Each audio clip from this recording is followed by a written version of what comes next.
नमस्ते जी। हाँ जी, आप आपका नाम और आपका परिचय दे दीजिए और आर्ट्स गुरुकुल में आप कब से हो वो भी बता दीजिए और क्या पढ़ाई कर रही हो ऐसा भी बता दीजिए, ठीक है? जी, मेरा नाम रीना आर्या है, मैं हरियाणा से हूँ। 3 साल मेरे को इस गुरुकुल में हो गए हैं, चौथा साल अभी चल रहा है और मैं 12वीं करके इस गुरुकुल में आई थी। अभी मैंने अनुवाद पढ़ा पहले, फिर उसके बाद अष्टाध्यायी कंठस्थ की, उसके बाद अब मैं प्रथमावृत्ति वर्तमान में मेरा चल रहा है। सबसे कठिन कौन सा लग रहा है अभी आपको पढ़ाई करने में?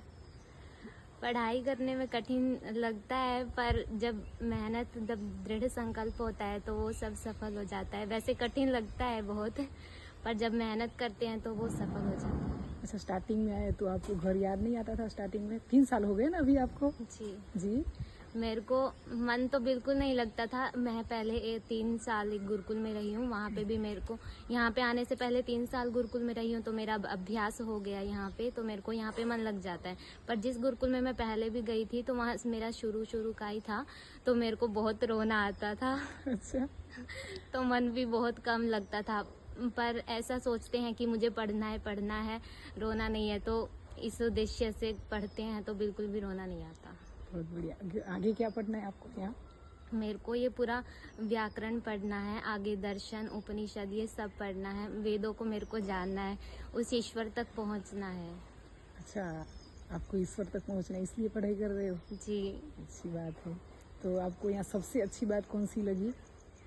मेरे को सबसे अच्छी बात, इस गुरुकुल के आचार्य जी बहुत अच्छे लगते हैं। किसी के साथ कोई भेदभाव नहीं, हमारे साथ बैठ के भोजन करते हैं, हमारे साथ व्यायाम करते हैं, किसी भी काम में हमें अकेला नहीं छोड़ते हैं, हमारे साथ रहते हैं।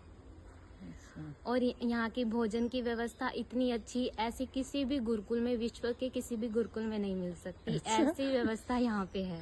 अच्छा, आप आगे भी पढ़ के आए हो इसलिए आपको थोड़ा पता हाँ, होगा। मेरे को इसलिए पता है क्योंकि मैं पहले भी गुरुकुल में पढ़ी हूँ और गुरुकुलों के विषय में भी मैंने बहुत सुना है, और वहाँ पे भी ऐसे भोजन की व्यवस्था बिल्कुल भी नहीं है और पढ़ाई की भी व्यवस्था वहाँ पे ऐसी नहीं है। आर्ष पद्धति से वैसे हो सकती है बाहर की पढ़ाई, उसमें आगे हो सकते हैं, पर आर्ष पद्धति से वहाँ पे बिल्कुल भी ऐसी व्यवस्था नहीं है।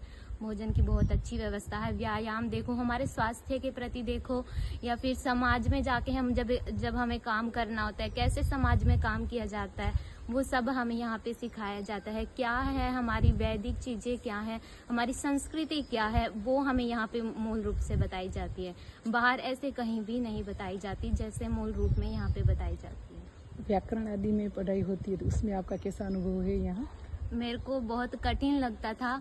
जब मैं शुरू में आई थी तो मैं कैसे इतना याद, इतना स्मरण कैसे कर पाऊंगी, पर जब मैंने धीरे धीरे करके याद करना शुरू किया तो ऐसे लगता है कि हाँ, अगर हम मेहनत करेंगे तो जरूर सफल हो जाएंगे। संस्कृत कोई कठिन नहीं है, जैसे हम बाहर रहते हैं तो ऐसे सोचते हैं संस्कृत पढ़ाई बहुत कठिन है, पर ऐसा कुछ नहीं है। जब हम मेहनत करते हैं तो वो सफल जरूर होता है और हम भी इसमें सफल हो सकते हैं आराम से। जी, धन्यवाद आपका जी। नमस्ते। नमस्ते।